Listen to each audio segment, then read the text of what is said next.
Hello everyone. আজি আমাৰ যেটো ভিডিও হৈছে এটো মাটিৰ মেজাৰমেন্টক লৈ কিনে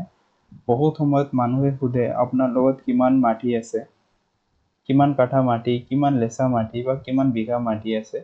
হেতু যদি আমি মেজারমেন্টটো কৰিব নাজানো তেতিয়া আমাৰ এনসাৰটো দিয়াত প্ৰবলেম হয় এই প্ৰবলেমটো সলভ কৰাৰ কাৰণে আজি আমাৰ এই ভিডিওটো ইয়াতে আপুনি দেখিব পাৰে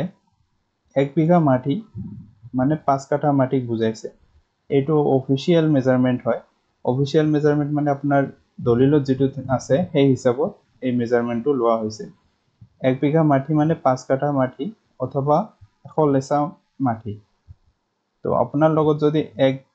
বিঘা মাটি থাকে তেতিয়া আপুনি ক'ব পাৰে যে মোৰ লগত 100 লেসা মাটি আছে অথবা আপনার লগত যদি 5 কাঠাও মাটি থাকে তেতিয়া আপুনি ক'ব পাৰে যে মোৰ লগত 1 বিঘা মাটি আছে বুলি এতিয়া এই মাটিটোৰ মেজাৰমেন্টটো কেনেকৈ ওলাই এটো আমি চাম আপুনি ফাৰ্স্টত মাটি এটাৰ লেংথ আৰু ব্ৰেথ যেটো হয় এটো বাহিৰ কৰি ল'ব লাগে টেপে দি আপুনি মেজাৰমেন্টটো কৰি ল'ব মেজাৰমেন্টটো কৰি লোৱাৰ পিছত সাপোজ আপোনাৰ মাটিটোৰ লেংথ ওলাইছে 50 মিটাৰ আৰু ইয়াৰ ব্ৰেথ ওলাইছে 20 মিটাৰ তো আপুনি দেখিব পাৰে 1000 স্কয়াৰ মিটাৰ আপোনাৰ মাটি এটা হিসাবত ওলাই আহিব এটো অটোমেটিক্যালি লৈ লৈছে 50 into 20 equal to 1000 এই 1000 স্কয়ার মাটিটোক যদি আপুনি 10.76 এৰে ইনটু কৰে তেতিয়া আপোনাৰ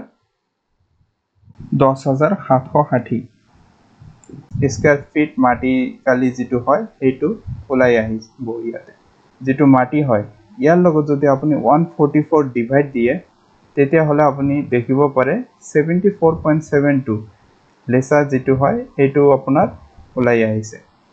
তো আপোনাক যদি কোনোবা খুদে আপোনাৰ লগত কিমান লেসা মাটি আছে তেতিয়া আপুনি ইজিলি ক'ব পাৰে যে মোৰ লগত 74.72 লেসা মাটি আছে বুলি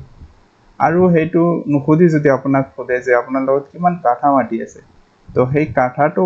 ওলোৱাৰ কাৰণে আপোনাক এই লেসা যেটো লাইছে 74.72 ইয়াৰ লগত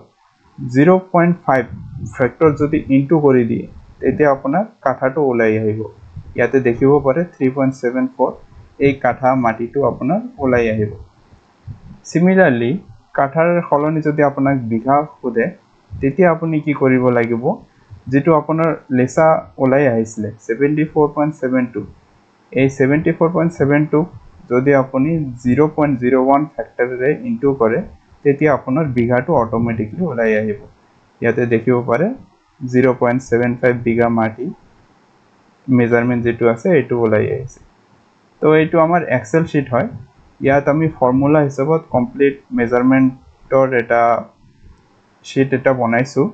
এটো যদি আপোনাক লাগে তেতিয়া হলে আপুনি আমাৰ চ্যানেলটোৰ কমেন্ট সেকশনত কমেন্ট কৰিব পাৰে আমি আপোনাৰ লগত এই এক্সেল শীটটো শেয়াৰ কৰি দিম আৰু যদি আপোনাক ভিডিওটো ভাল লাগিছে তেনে হলে প্লিজ আমাৰ চ্যানেলটো লাইক আৰু সাবস্ক্ৰাইব কৰিব থ্যাংক ইউ